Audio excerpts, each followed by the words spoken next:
Welcome to Bring Out Your Badass Self, a movement to break your negative thoughts and habits and instead focus on building each other up and encouraging fearless authenticity. Each week, we will get vulnerable and share experiences alongside our guests and audience. Come rediscover your inner badass self. Good morning, fellow badasses. Welcome to November 21st. We're going to be finishing up the law of attraction today. And I have some amazing panelists that are going to be joining us. We've been talking backstage, getting to know each other, and you're in for a treat. I'll say that. And so I do want to have you say hello as you are coming in and let me know that you are here. Also, I wanted to share with you a couple of different things. So this last week, I went to a conference. So the company that I work for, we go every year to a conference for the manufacturer that we represent, so Deltec, and we go to that particular conference on an annual basis, and it always falls every year on my birthday or my husband's birthday, or but we're a month of birthdays. And so on the 9th was my birthday. You can see a little bit of balloons back here. And then my husband celebrated his 50th birthday on the 17th.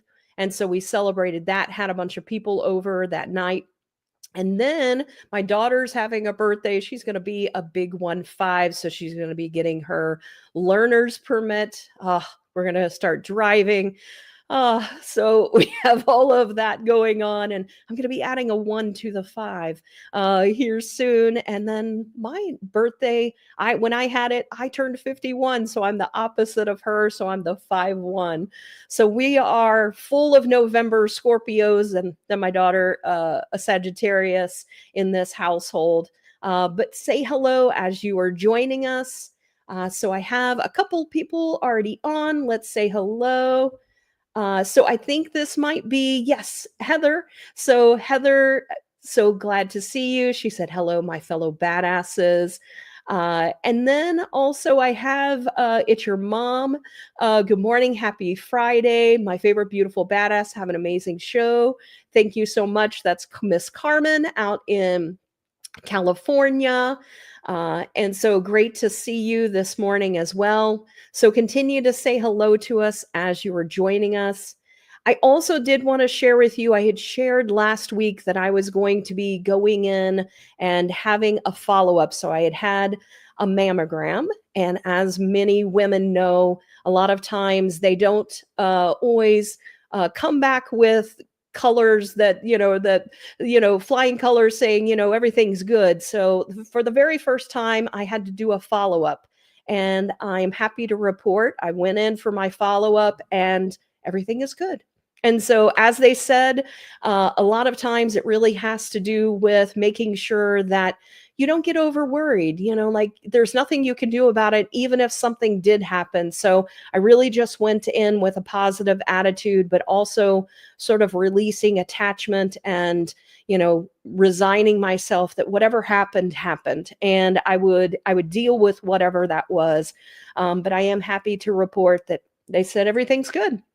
So I just wanted to, give you guys that piece of information, really just to help you as well, that when you're faced with something that you might have as a fear or, oh my gosh, the possibilities of those types of things, just going into it with a mind of understanding that you never know what's going to happen, but just go in a way that everything will still be okay no matter what, because we're all going to go through things. And so I just wanted to give you guys that good news.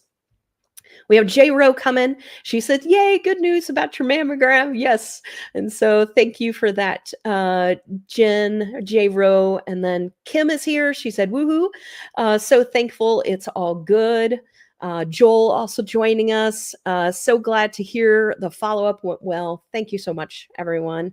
And then it looked like there was a couple of other messages. Heather said, my internet is not great today. Yeah, she said she's traveling. So she's going to be up with a friend who is getting a renewal vow and then just traveling for Thanksgiving. And so I'm excited. She's going to be joining us in a few weeks. And we'll be talking about the law of compensation with Heather. So I'm excited to have that. And then Kim also said good morning and happy Friday to one of my favorite beautiful badass ladies. And so I love you, Kim. Thank you so much. Thank you, everyone, for your comments, and continue as we continue forward to just let us know what you think about the content today.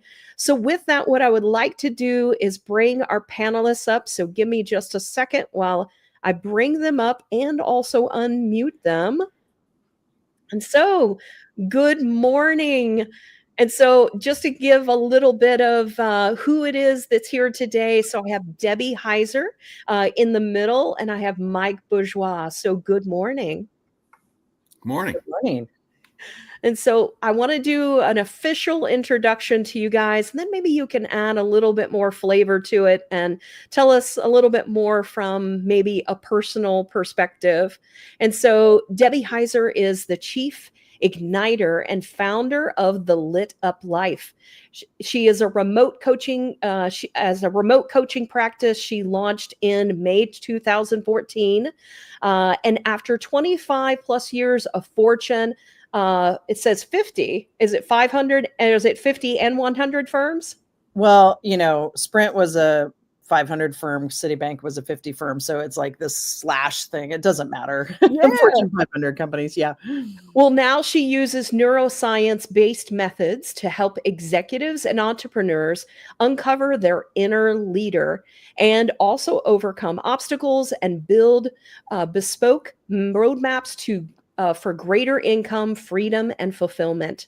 She is a dynamic, and you'll see this today, a dynamic public speaker and executive coach, and she empowers clients worldwide to reclaim control of their reality and design the life and career they truly love. And so thank you so much for joining us today, Debbie.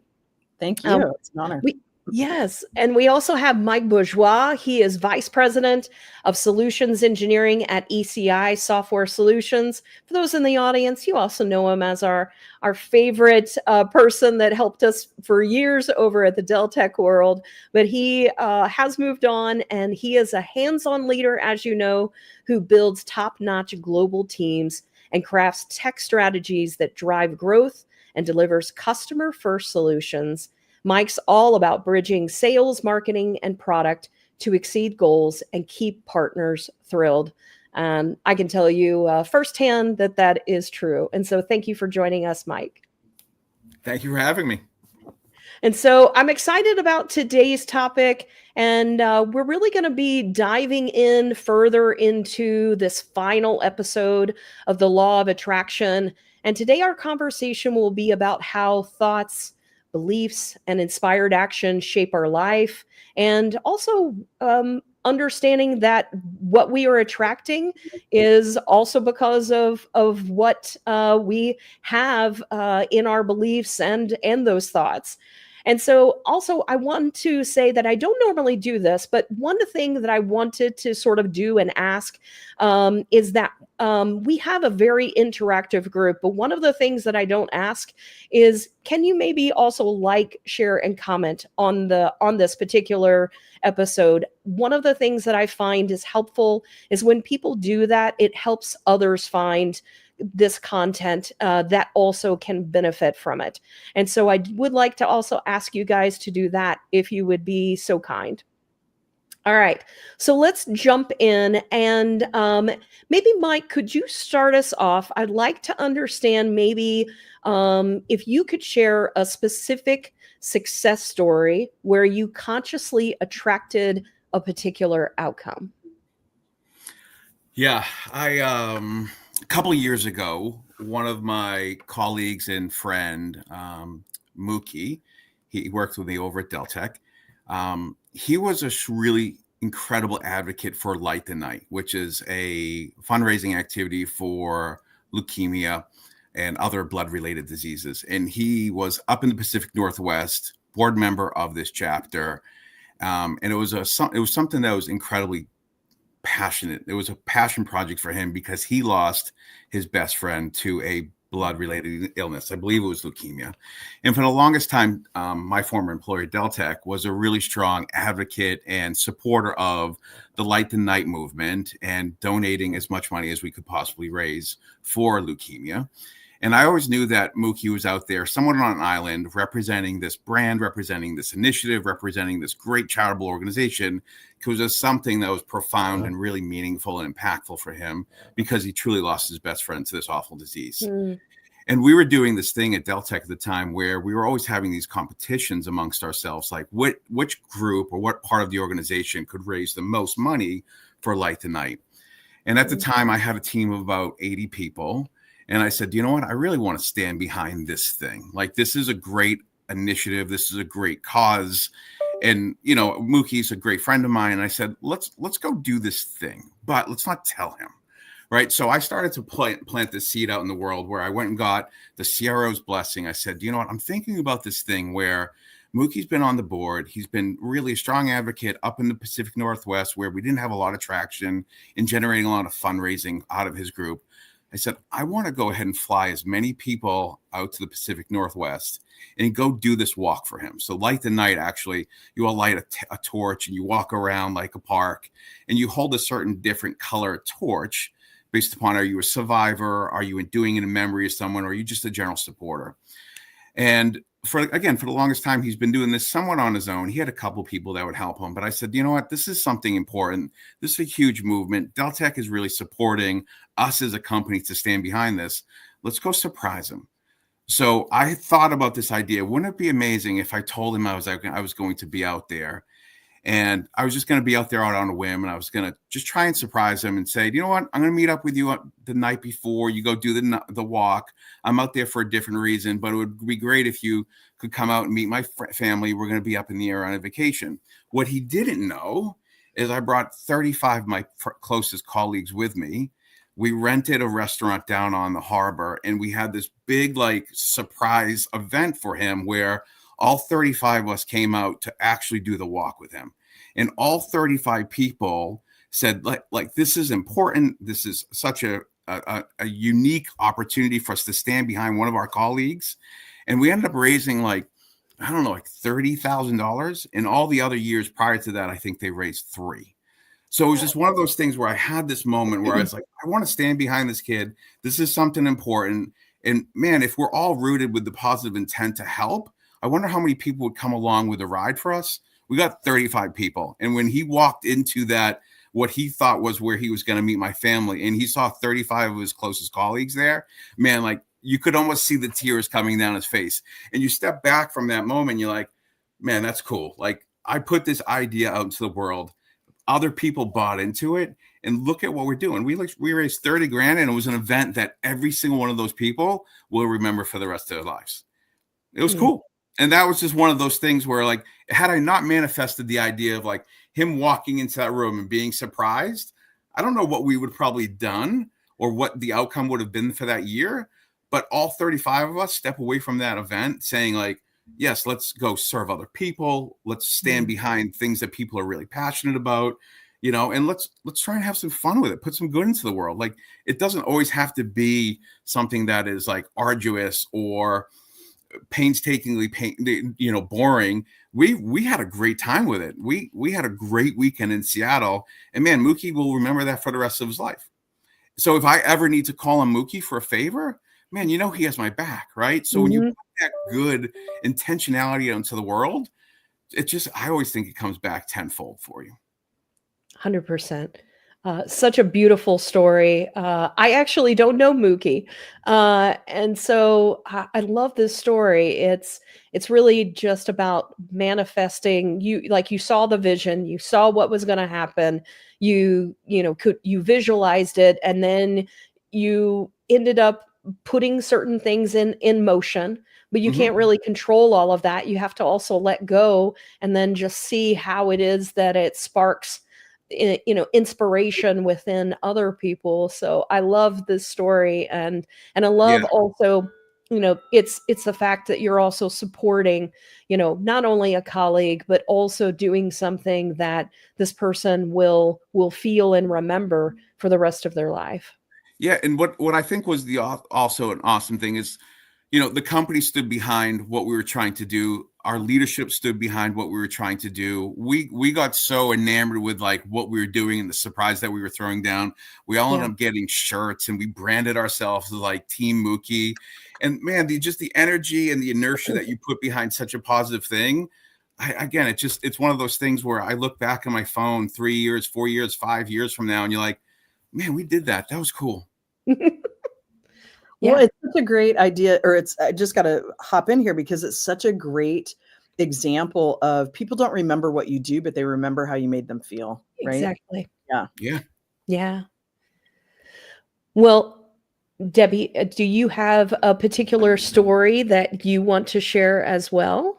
Well, it was interesting because as your audience probably knows, you send some questions out, and I was thinking about this, and the word conscious really came to me, right? Like that was a very specific word in the question about a conscious manifestation. So I'm going to give you two quick stories.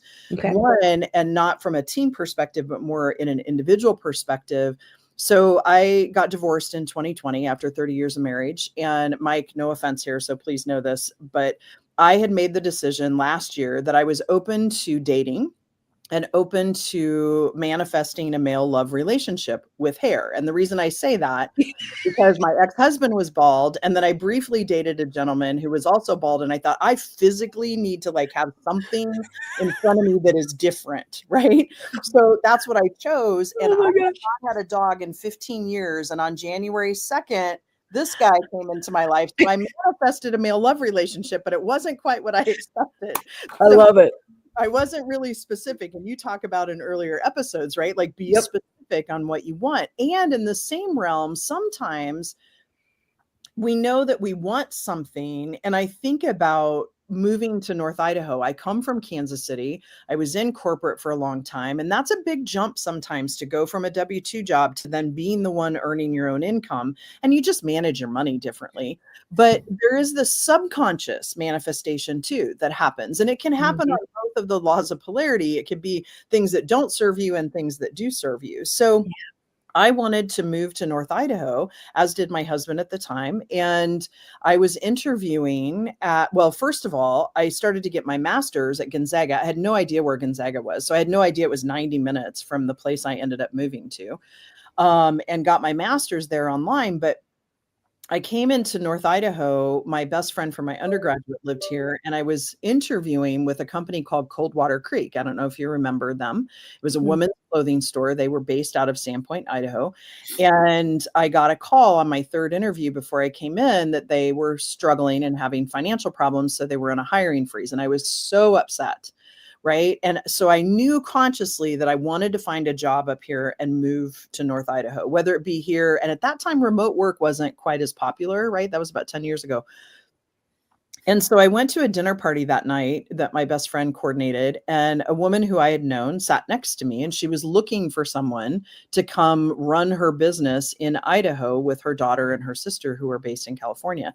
And needless to say, subconsciously then, because so many times what I'm trying to manifest, and I know we're going to talk about this later, I have a vision of what that looks like. It's like the drowning man that's at the pearly gate saying, "Why didn't you save me?" Because he thought the Coast Guard was saving him, when then all of these other things appeared, right? So I find I have to be open to how that comes in isn't necessarily always the way I'm tied to the outcome, right?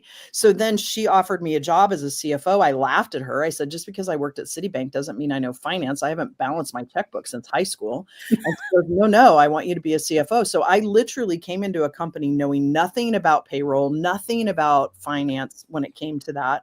I had to self-learn everything. And the two things I was great at was sales and recruiting. Somebody else did.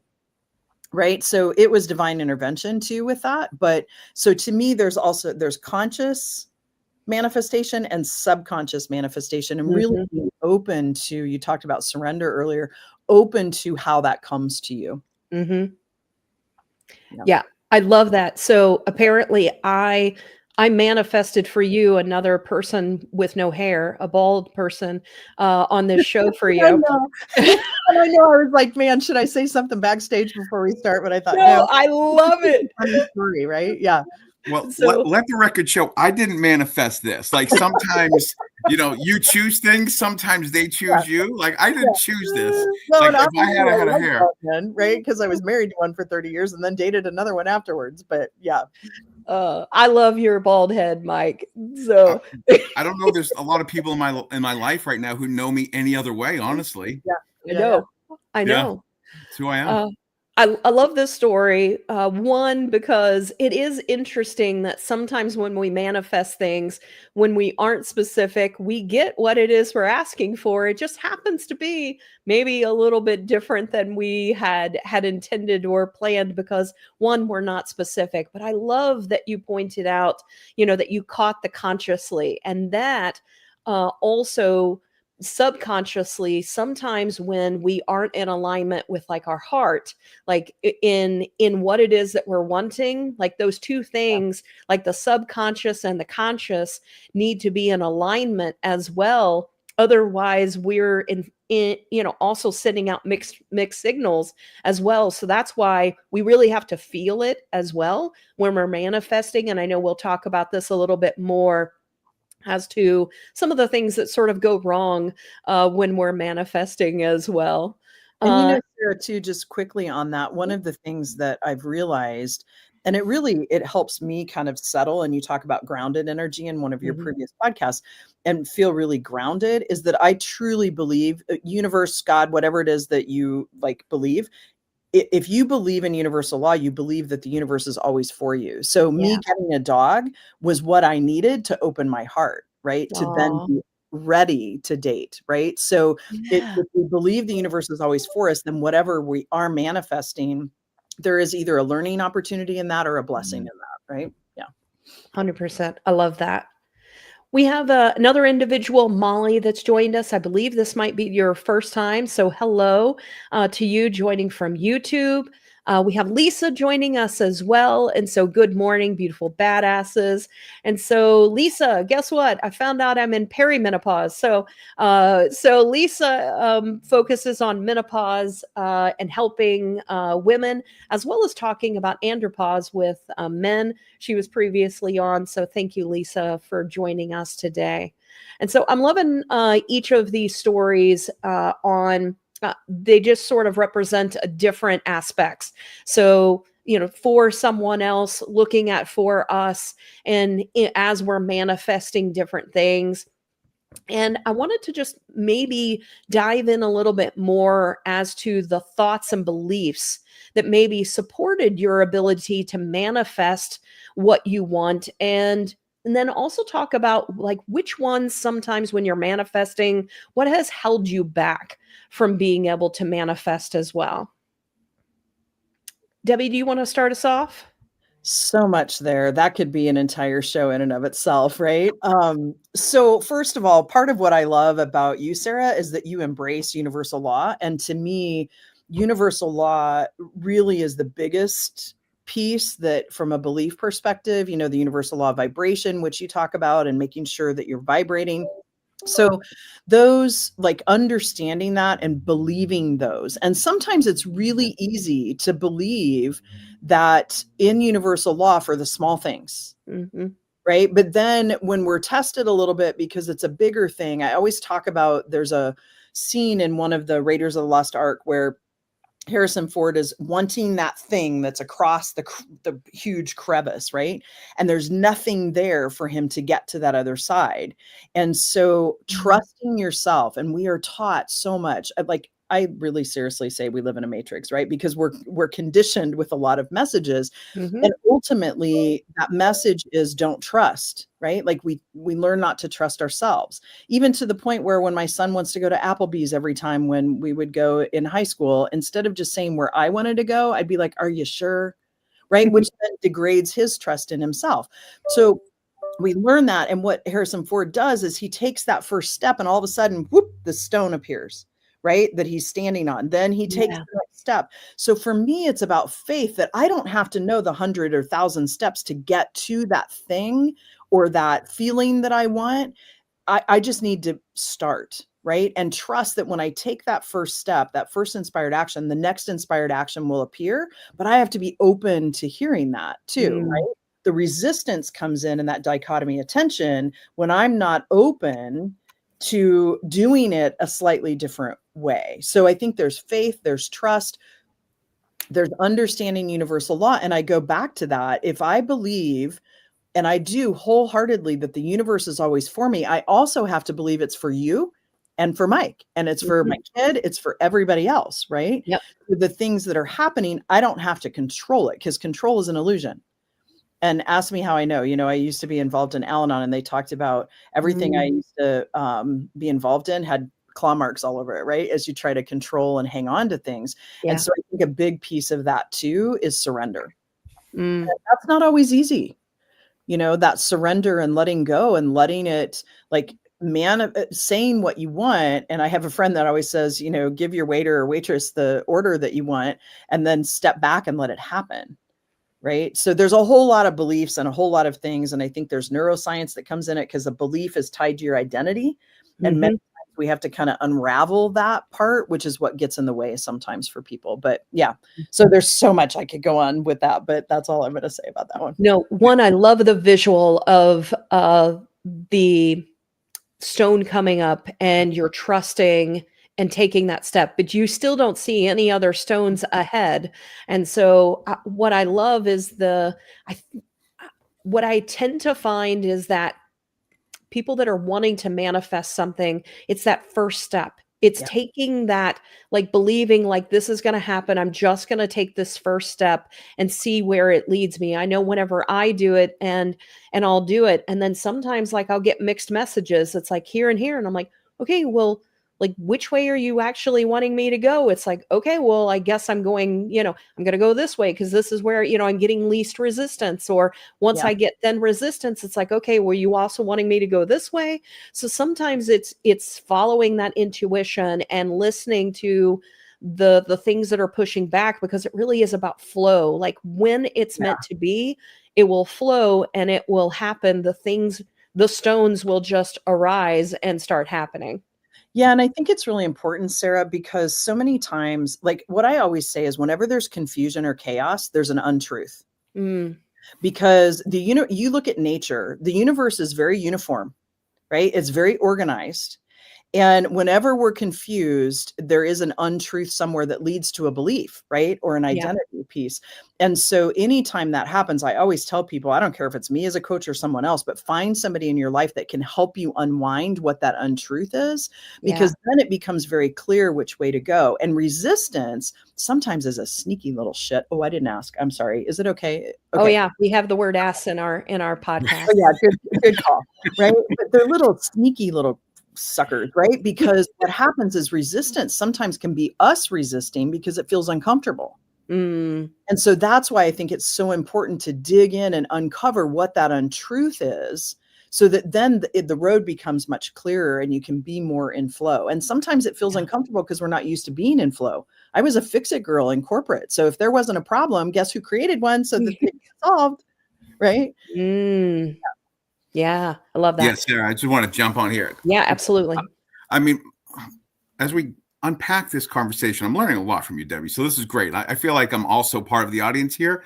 But I want to double click on something that you said around inspired action, and then really something that you said, Sarah, around, like, sometimes that first step, you don't take it. Sometimes that first step is somewhat forced upon you. And I got a little bit of a story, but a little over a year ago, I got in a really bad mountain biking accident. I broke 8 ribs, broke my shoulder blade, collapsed a lung. I was in the ICU for like 5 days. I had road rash up and down the right side of my body for a month, still have the scars. And coming out of that entire, and when I actually had that accident, I truly passed out into a ditch. My 15-year-old son thought I was dying, had to call 911.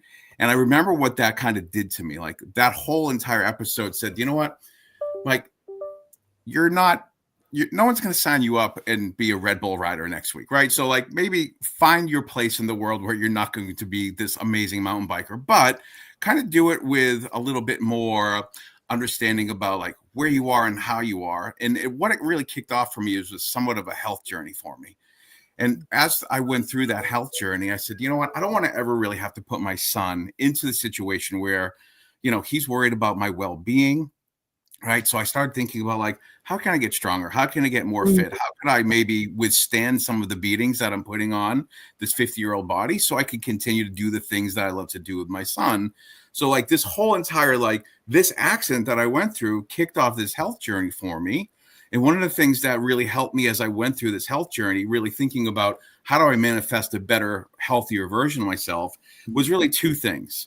One, I needed to be able to set measurable goals for myself, right? So I did this thing. I read this book called Outlive. A friend of mine turned me on to the book, and Outlive has like this, like affiliation to this health app called Function Health. So I signed up for this whole thing called Function Health, and it's 100 blood tests about like all the different markers that you could ever have in your world as to whether or not you're going to be susceptible to the four things that they call the four horsemen, the thing that killed most people over 50 years old, right? So I really took this like very calculated and I would say inspired journey on how this whole structure was doing and how I was actually plotting myself as I went on this health journey, how I was improving along the way.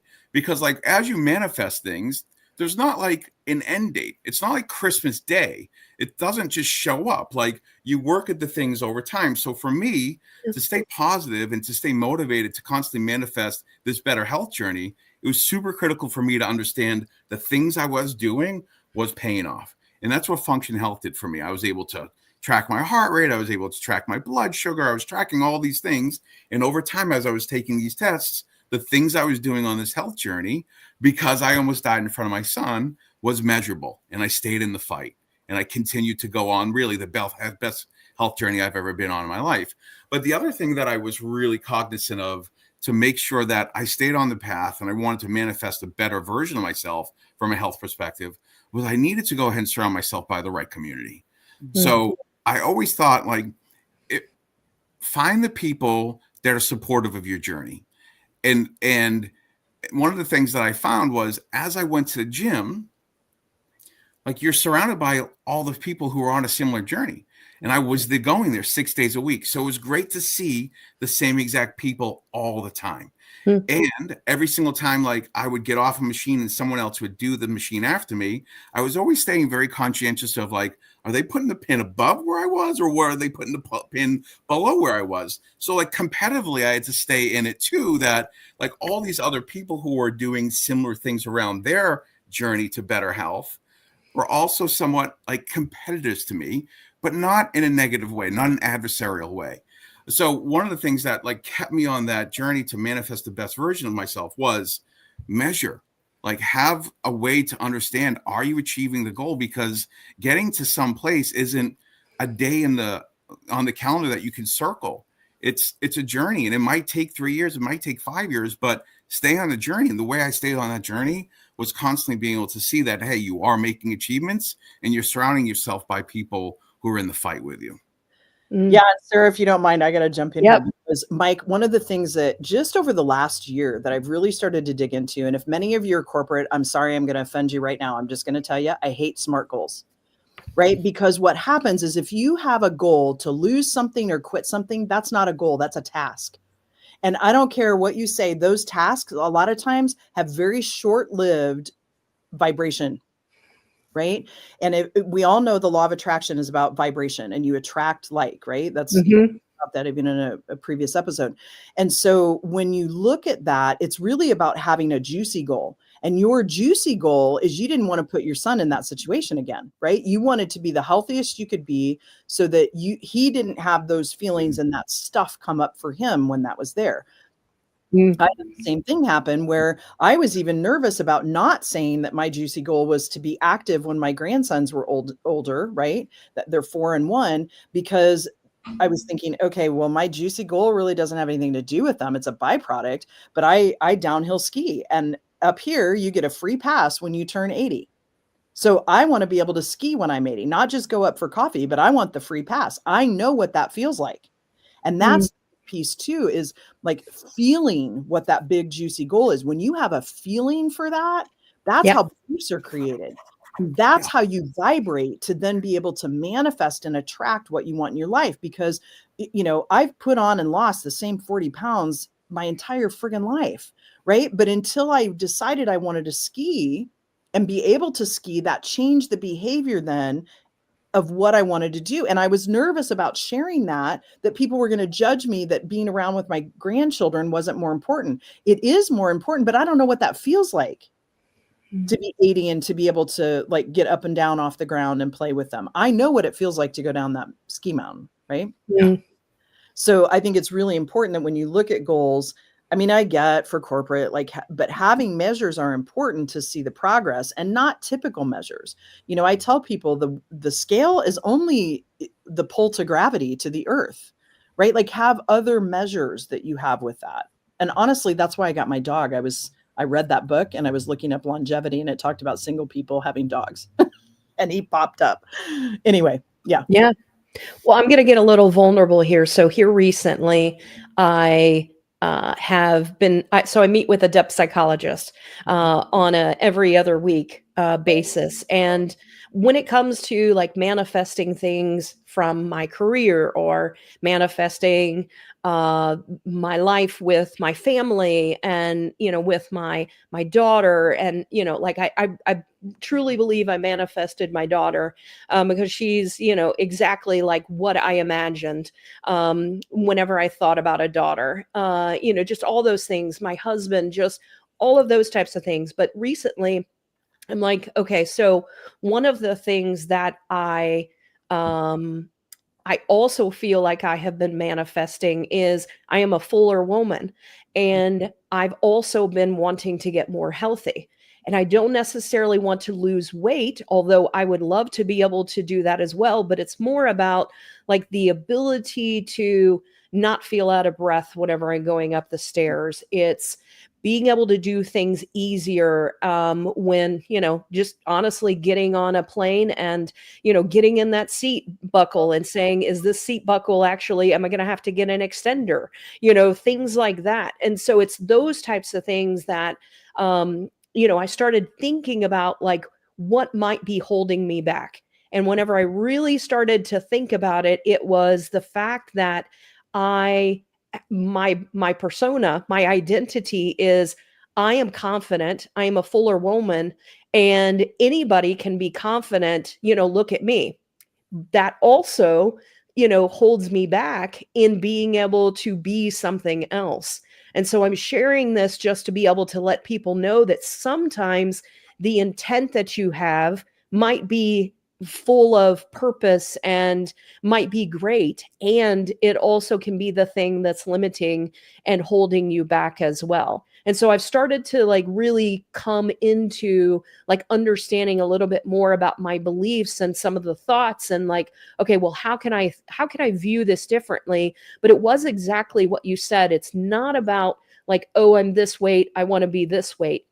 It's about feeling inspired in the things that I'm going to do as far as like working out. Like I have to feel inspired. Like I love dancing. I like aquatics, you know, so I'm waiting for them to get the aquatics going so I can do like aquatic aerobics and things like that. Like I love that type of stuff. I got to have some fun. And honestly, I could see myself even like leading the class, like, come on, ladies, you know, let's go, you know, that type of thing. But, you know, it's those types of things that sometimes when we manifest, we have to understand deep-seated beliefs that might be holding us back. And so I just wanted to share that and get vulnerable and let people know, you know, things that they may not think about in the things that they really want in life.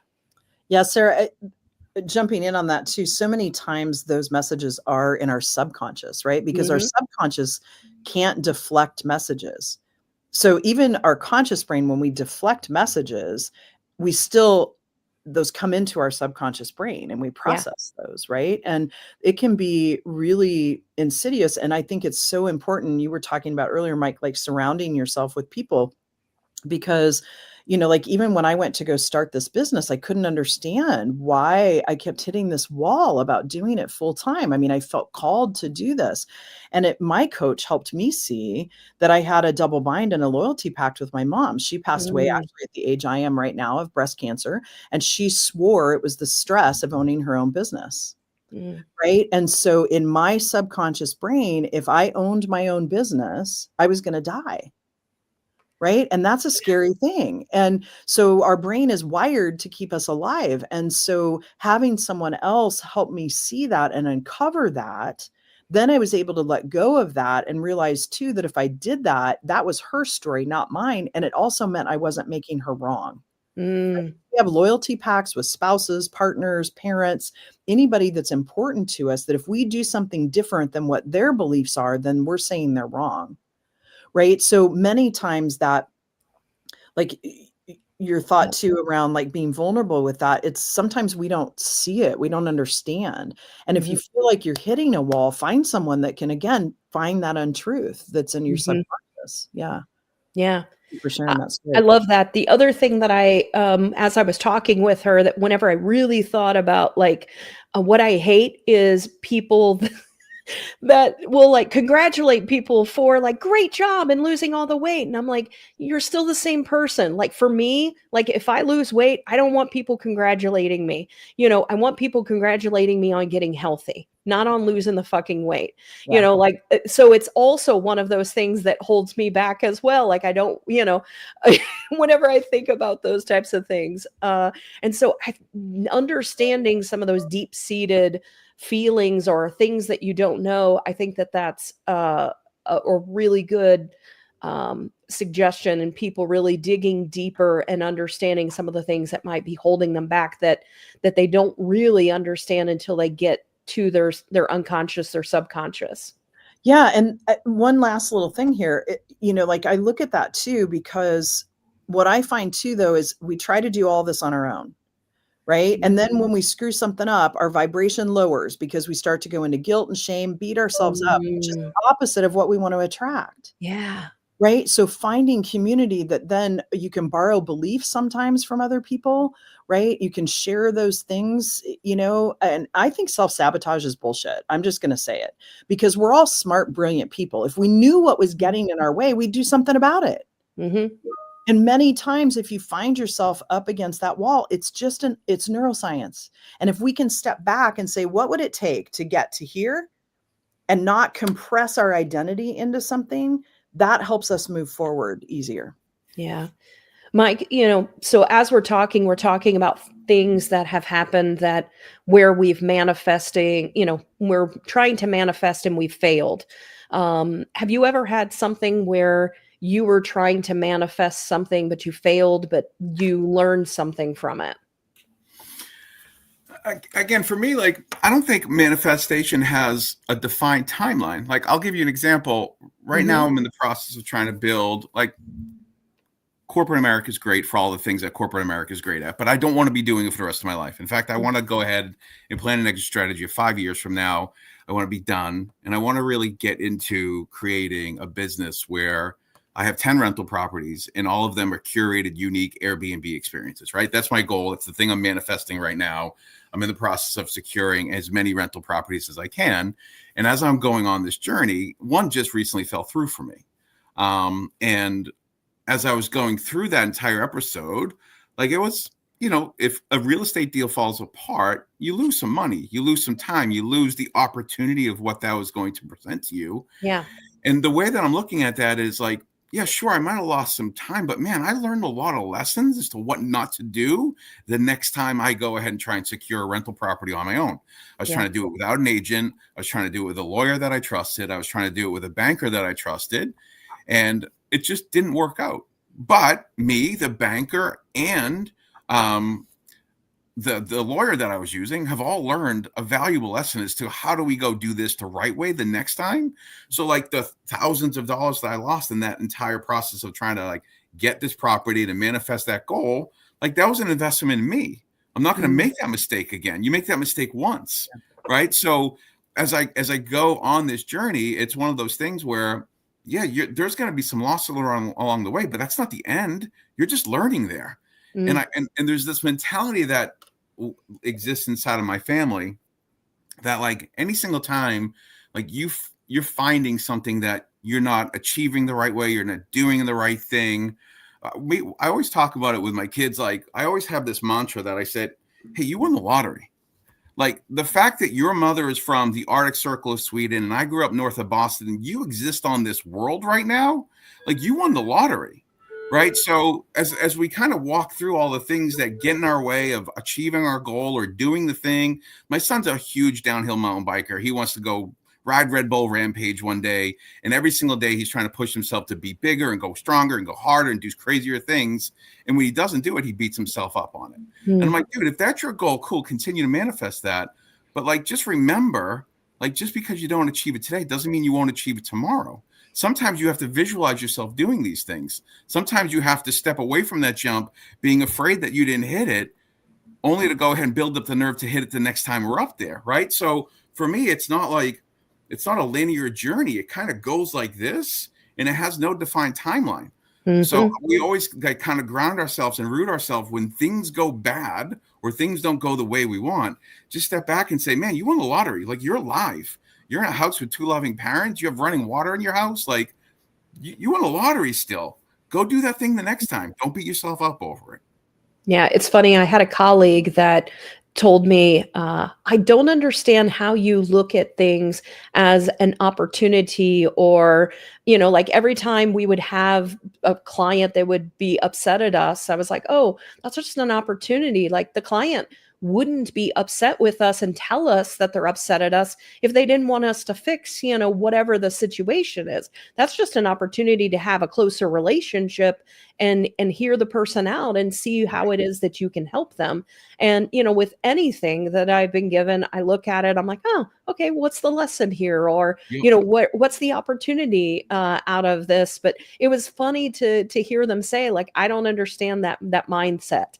And they're also risk adverse as well. And, and I think in order to sometimes manifest things, you have to be okay with risk as well, like going for stuff that people tell you you're not going to be able to do. Yeah. And, it's funny because what you're talking about is really this attitude of gratitude, right? Because depression and anxiety cannot exist at the same time when you're in gratitude. They just don't. They can't exist. So when you're looking at things as opportunities, that's gratitude. Like, thank you for that happening, because that leads me to believe, I just had this happen. I have a photographer that travels with me on these mastermind trips, and she kind of was, I don't care if people drink, but like, she's kind of on the sauce a little bit when she's working for me. And I'm like, whoa. And so I thought, oh, thank you. Because this is an opportunity for me to set expectations with team members when we go to these events, that they're kind of working, right? So it's okay to have a glass of wine, but let's not overindulge when you're working. I don't care, right? Like, if you're not, but it then led me to say, okay, what do I need to change? Because this is an example of an opportunity to do something differently with it. Yeah, I love that. Yeah. I love that. Just to build on that, Debbie, I mean, one of the things that I always kind of bring back, like the whole notion of gratitude and journaling and all that stuff, I really subscribe to that a lot. But one of the things that I think has helped me, one of my friends said to me just recently in preparation of this podcast, like, Mike, I can't wait to see what you say here, because you kind of carry yourself through every single day with this confidence that is rarely dulled, right? And one of the things that I always come back to is like, how do I carry myself with that confidence and that vision to manifest the things that I want? I did a lot of volunteer work, and I continue to do a lot of volunteer work. And in fact, I was a wish granter for Make-A-Wish for many, many years. And like, when you go ahead and all of a sudden send a kid who's 7 years old, who was born with AIDS, to Disney World for his first time, knowing he may not live to see 8, man, you put a lot of things in perspective really, really fast. Like, so if you want to understand gratitude and you want to understand like how lucky you are, go help someone who's less fortunate than you. And man, it puts your whole world into perspective. I love that. We're going to be talking about the law of compensation next month, which this really goes into as well. And really, a lot of the universal laws play upon what you talked about in when you give freely, when you give of your heart, things will come back to you. And I think that that's the biggest thing. And that's also the lesson. Like sometimes I also wanted to give, but my heart wasn't in it. And I think that it's important that you also really resonate and listen to what it is. But I think that, giving to other people, we get it, not only, back in kind, but, more so than how we gave. Sure. I do want to pull up a couple of comments. So Heather said, yes, thank you. Smart goals are BS. And then yes, without understanding the why, goals are just words. I do think, the resonating or having the feeling of, and that's really what Mike was talking about is, yes, have goals, yes, have, measure them, but also understand the why of, and is this rooted within your heart and what it is that you're really wanting in life, and understanding the unconscious, the subconscious as well. And Sarah, kind of a hack here. It's really important to embody it, right? Like I do a meditation with a lot of my people at events about imagining yourself on a big screen and that future version of yourself, which really is here now, and embodying that, because the body keeps the score, right? Yeah. So the body knows how that feels. So if you want to tap into that, then you just remember what that felt like, and your body will automatically start to move into that. Yeah.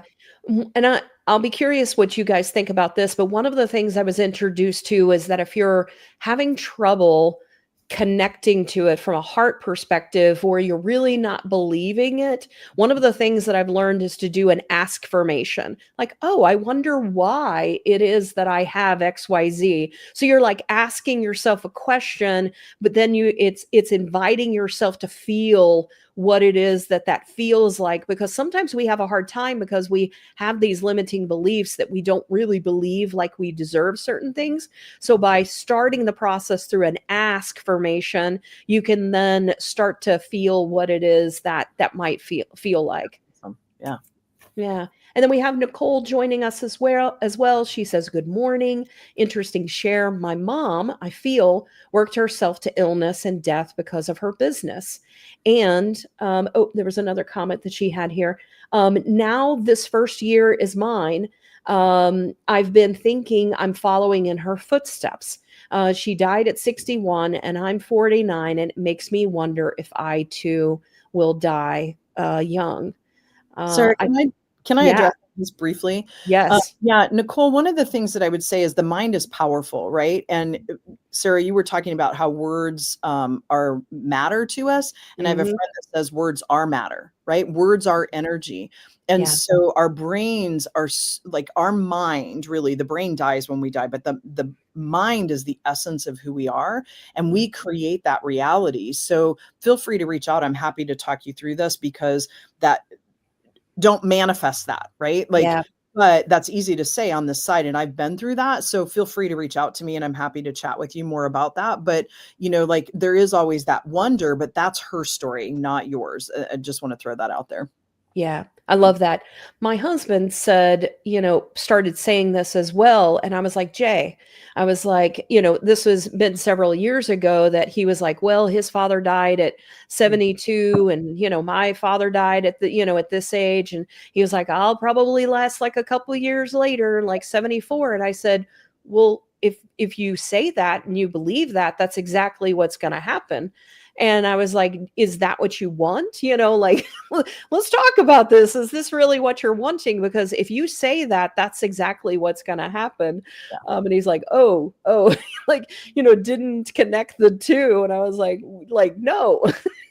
Yeah. And it's interesting because what he went through, and then also what Nicole is talking about, that's kind of that subconscious too, right? Yes. That sometimes can hold us back and frustrate us and scare us, and then ultimately make us risk averse to jumping into something. So yeah. All right, I want to talk a little bit about when we're manifesting. Have you ever seen a difference between like forcing a desire versus just letting it unfold? Who wants to start on this one? I'm going to ask Debbie to start. I'm going to draw some inspiration to what I'm going to learn from her. Awesome. Yeah, there's this little thing that I always joke that you can sit in the back seat of an Uber and trust that the Uber driver is going to get you there. Although as a woman, sometimes I have my map open, especially if it's at night, right, to make sure we're heading in the right direction. But I don't have to take the steering wheel. And that's much easier said than done. But it's really, wow, there's so much that can happen here, right? Like it's really about letting go. Mm. And the letting go, meaning there's this joke, and I was mentioning this backstage about someone drowning and getting to the pearly gates and saying, why didn't you save me? And, it's like, okay, wait a minute. I sent the surfboard, I sent the raft, I sent the logs for you to grab onto. And this person had in their mind that the Coast Guard was going to save them, right? So every day, Tasha Silver is somebody that I love to listen to her books, and she wrote a book called It's Not Your Money. And so like every day it's this prayer that I say about just being open to what's coming to me in whatever way it's coming, right? Like abundance means so many different things. And so yes, I can be specific that I want cash currency, but it's then about opening up to however that may come. But then also I help that out. I have it's called the AO scanner that I do every morning on myself, but I also send frequencies to my bank accounts on wealth and abundance frequencies, right? And so there's so many different things, but for me, it's really about letting go, because when I try to control it, it messes it up, right? You look at nature as an example. My son used to be in the fish industry, and everywhere you go, the lake I live on, when they introduce lake trout into it, well, then all of a sudden it creates all these issues because the way the ecosystem was set up, it wasn't open to having lake trout. So now it's killing the native fish. So now they're having to manage the lake trout that they put into so anytime man gets in the way of nature, right? Same thing. Anytime I try to get in the way of allowing what's coming to be here and come in, I tend to, when I say mess it up, it's not really a mess up because then I learn from it. But the way that I found to be in flow is whenever you hang on to something really tight, like if I had a bird in my hand, what would I do to it? I'd choke it to death, right? And the more I do this, the more then I allow and I open up. But when I'm doing this, I'm all clenched and everything's bouncing off of me. So I don't know if that really answered the question, because it's kind of nebulous, but it's really about surrender and letting go. And from a past control freak that still has those things kind of pop up, that's not always easy to do, right? Yeah. Yeah, Debbie, that's awesome. Thank you. You're an inspiration. I'm going to build on that. So Sarah, you're well aware of this, but there was I was made redundant from the company that Sarah and I had been together with for such a long time. I was there 20 years, and come January this year, my position was eliminated due to an organizational realignment. But I remember going back like the October before my departure, like how much I was trying to force change, how much I wanted to make my people whole from a compensation perspective, how much I wanted to drive certain initiatives that I truly believed was going to move the organization in the direction it needed to move, and how I was going to be able to really be a servant leader to my people. And I remember the day I actually said, look, like if we're not going to be able to make these things happen, you're going to have to find someone else to make them happen. And sure enough, like here I am, not with that company anymore. And I spent so much time and so much energy trying to force an agenda that I felt was the right way to go. And as soon as I lost that position, a lot of people came to me and like, Mike, you didn't realize that you were in it, but this is going to be the best thing that has ever happened to you. Like you were too far into it. You were so emotionally wrapped around what you were trying to do that this is going to be the best thing that's ever happened to you. And hand to God, it's been the best thing that's ever happened to me. Like my blood pressure is way down. I found a position where I'm equally compensated, a tenth of the risk, a tenth of the responsibility. And it really has afforded me this opportunity to really focus on being a better version of myself. And it's just one of those things that I could have never manifested for myself. Like I was too deep in trying to force something that once it was actually forced upon me, man, the outcome was just so much better. So sometimes you're right, Debbie, you just got to let go. And you got to just trust the universe is going to bring you to a place where things are going to work out. And for me, like, I'm living proof of that. Like, I couldn't be happier. It's the Raiders of the Lost Ark again, right? Mhm. And Right. think Taking that about leap. it, because really our only job is to maintain a high vibration and maintain the law of assumption. Expect it to happen, right? And so many times, I was just having this conversation yesterday with someone, that we meet people that are vibrating here and we're vibrating here. And especially women, we tend to then lower our vibration to meet people to be harmonized, when in fact, we do them an injustice by doing that versus staying at this high vibration and allowing them the opportunity to rise to that vibration. So when I look at it, sometimes too, the surrender comes in me just focusing on, I need to maintain my high vibration and maintain the law of assumption, expecting that it's going to happen, right? So doing the inspired action that creates, when the opportunity arises, that I'm ready and available for it. Yeah, Love I love that. It really is. I think as I've looked at different things that I'm manifesting, whenever I've run into the challenges, I just spend more time meditating. I spend more time in quiet. I spend more time in journaling, and really uncovering, like, okay, what is it that I'm still supposed to be learning? Or is there a different path that I'm supposed to be taking? And it really is difficult, I think, where a lot of people end up giving up is because of the impatience or the doubt. So it's like, oh, well, maybe this isn't for me. Or, so we start doubting ourselves, or, gosh, why is this taking so long? So we become impatient, and then, we try continuing to force down like a different path. So I found sometimes I've had something where it took like almost 10 years to manifest, for that. Like the right things just had to fall in place in order for that to happen. I had one situation where the person that was so resistant came to me and said what it is that I was wanting.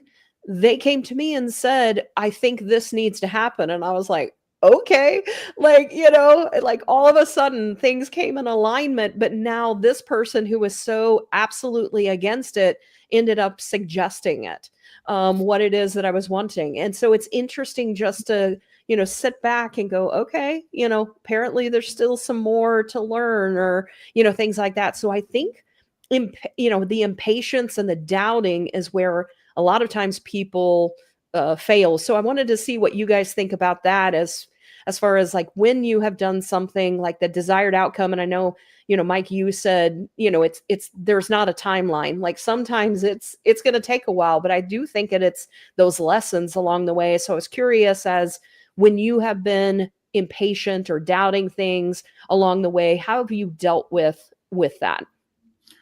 Yeah. And there's one more thing that I'll throw in there that I have found gets in the way of my manifestation too, and it's comparison. I've read somewhere that comparison is the thief of joy, right? And it's the idea that if I have this journey, like, for example, I talk about going to the gym and I see a guy who's like bigger than me. He's in the gym all the time. He's putting up more plates than me.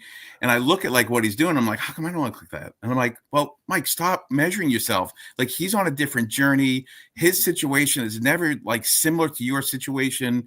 Comparison is the thief of joy, right? So when I start thinking about a manifestation, I very purposefully try and never compare myself to any other journey that someone else is on. I keep my goal, and I keep myopically focused on it. And for that reason, you will never find me on any social media. You'll find me on LinkedIn, and that's it. I never go ahead and look on anything else in social media. I'm not on it because, again, I believe like there's just a lot of negative influence there, and it's not getting you to the place where you need to be, because you're going to see someone who's better looking than you, taking better trips than you, eating better food than you. And if that's going to go ahead and like somewhat cloud the progress that you're making along this journey, it's not helping you, right? So I'm always very conscientious about never comparing myself and the things that I want to achieve to what others may be going through or what they're trying to achieve.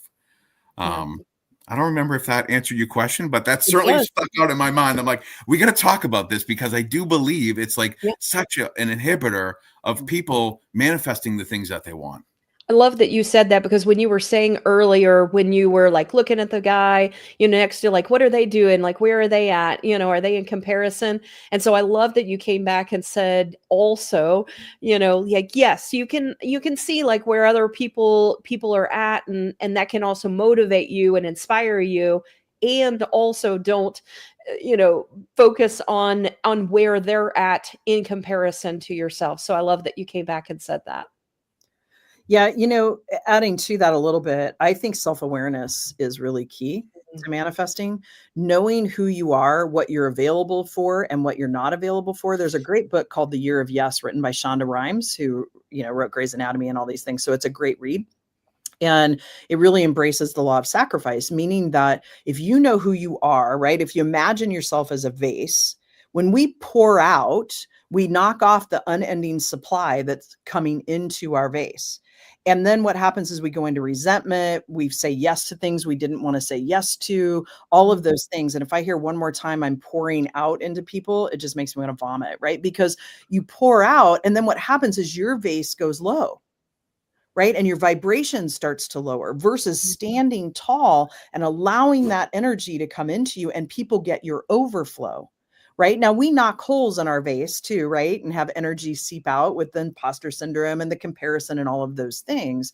But I found a really key important piece for me is to get in nature, right? And observe nature, get out and do a hike, get a walk. REI says there's no bad weather, there's just bad clothing, right? So like getting out into nature is key, and it's very grounding. But there's a nature walk that one of my mentors, who I took over his class at Gonzaga, Dr. John Horsman in Canada, wrote, and I use this a lot with people and with myself, is when you do a nature walk, create a threshold where you're walking into a sacred walk, and then find a rock, any rock you want, hold it, notice it, and imagine putting all the things you need to let go of into that rock, right? And I go on a trail that I'm very familiar with, because sometimes I get into a meditative state and I'm like, where am I on the trail, right? But putting everything that you need to let go of in that rock, and then leaving that rock on the trail. You can throw it, put it down, whatever. Then finding a piece of a tree, right? It could be a pine cone, a whatever, some piece of wood, because the wood signifies the tree of life, right? Like things grow from that. And the universe abhors a vacuum. So whatever space we've just cleared, it's going to fill it with something. And we want to be mindful about what it's being filled with. So then pick up a piece of wood and imagine and ask, what is coming? Right? Like, what's here for me to fill that space with right now? And then when you feel like you've gotten all of that, leave the piece of wood somewhere on the trail. Imagine another threshold and step out of that sacred walk. And it is amazing what comes. It's almost like a guided meditation in nature, but what comes from that. And then typically I'll go and journal a little bit in my car before I leave, because there's all these things. And the key is at being patient too, right? You were talking about that earlier, because signs that I get from certain things may not make sense to me until a little bit later. And I'm like, oh, that's what that meant, right? And I've had times I'll be walking and the rock just like falls out of my hand. So like, don't force it. This is a good example of letting something come versus forcing it, but using your power versus force. So that nature walk is really important to me, as far as like a hack to stay in that dance between the grounded and the excited energy, to keep that vibration up. Yeah. I love that you also said self-awareness. To me, one of the other things that's important is to learn to trust your intuition. Absolutely. And to really understand the difference between that and fear and, all the other things that come with it, because it's that universe nudging us along the way that we need to be listening for. And I find that when you're not open, or when you don't have that higher vibration to really be open to those signs that are coming to you, then that's when you miss out on that opportunity. And so where, so for example, I saw, whenever I talked about at the beginning, me having to go in for a second time to get things, I was like, okay, like that's the universe saying, hey, there's something here. Like I'm having you go do this because there's something you need to be conscientious of. The next time, it's going to do it in like a different way. Like, if you're still not listening, knock, knock, guess what? Now we're going to do something else, and that's whenever I've looked back on my life, it's when I've ignored the signs of, sometimes it's the higher vibration of getting you there. And sometimes it's like, okay, now you're going to have a harder lesson because you didn't pick up on those things along the way. So I think that in order for things to be further in flow, it's also seeing the things that we're supposed to pay attention to that we need to be taking care of as well. Yeah. And Sarah, I think it's really important here for me. I've found I can't do it on my own, right? Like so many times we're in this independent country where we think we have to be so independent, but ultimately we were built for community. And so that self-awareness also comes with some humility because like I'm humble enough to say, I can't do it on my own. I have a group of women. We went to Paris together with our business coach and we've stayed together masterminding and we talk twice a month and meet up 2 or 3 times in the year. And I call on them a lot to say, hey, I'm in this space. Anytime I go to level up, right? Like I just reached out and said to my counselor, I need to see you for a few weeks because I know that imposter syndrome, all that stuff's going to come up for me because I'm leveling up. I'm doing differently in my business. I'm leveling up who I am as a person. And so I know I need that extra support around me, right? I need to borrow some belief sometimes from people. So I think it's really important to have kind of people in your life, that environment around you. Like, I know I love my dad, but he's a little bit of an energy vampire for me. So when I'm leveling up, I don't reach out to him as much, right?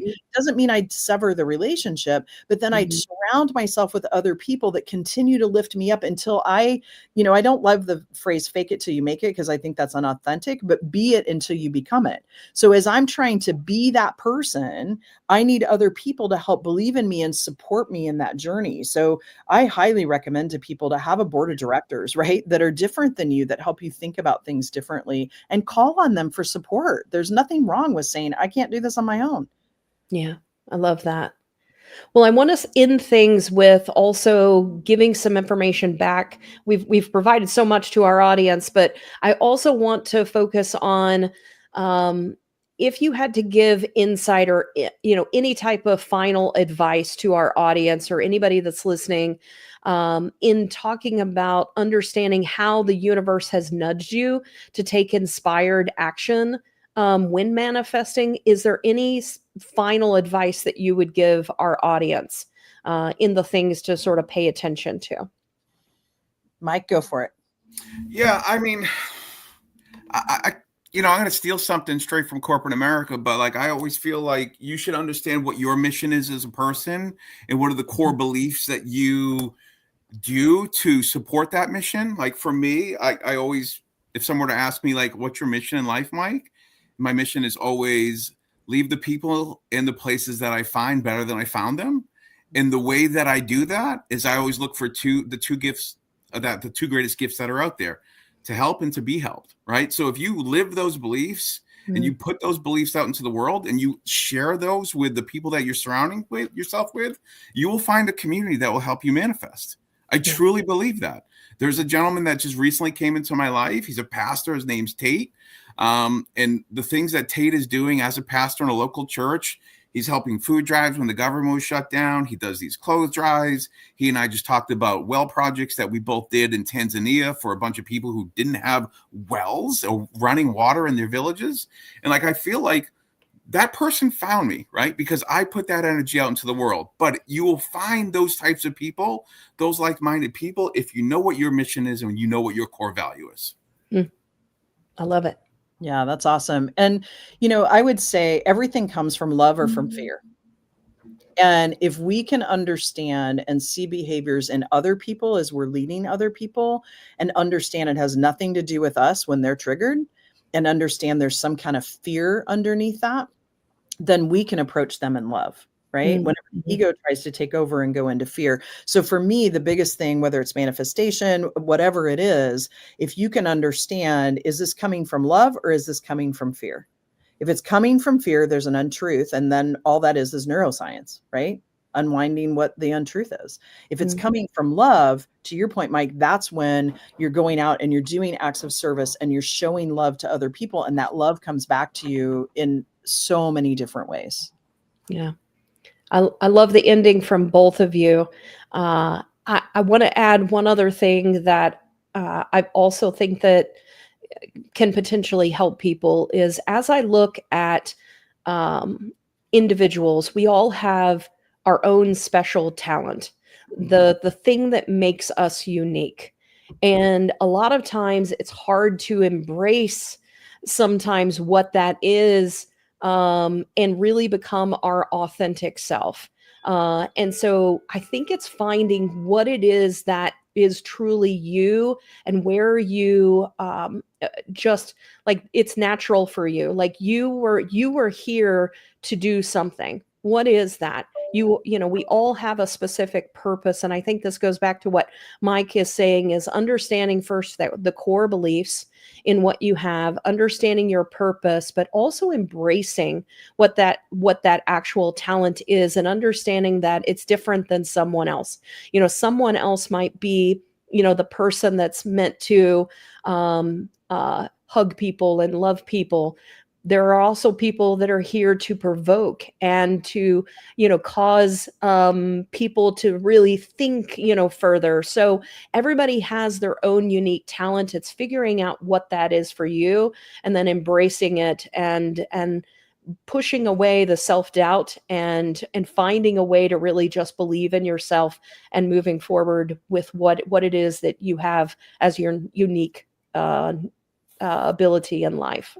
Owning Nice. your badass self. Yes. That's it. I love it. Thank you guys so much. Man, we could go on. I know easily 3 hours. And so I loved this conversation. I love deep conversations, and I hope everybody got a lot out of this and really will take it and help manifest what they want in their life. I also want to just say that I really want to tell my audience I appreciate your interactiveness. I love the comments that you provide each time, and I really just love the community that we're continuing to grow. So I really want to continue to find more people like us and continue to build a community like this even further out. And so thank you so much for that.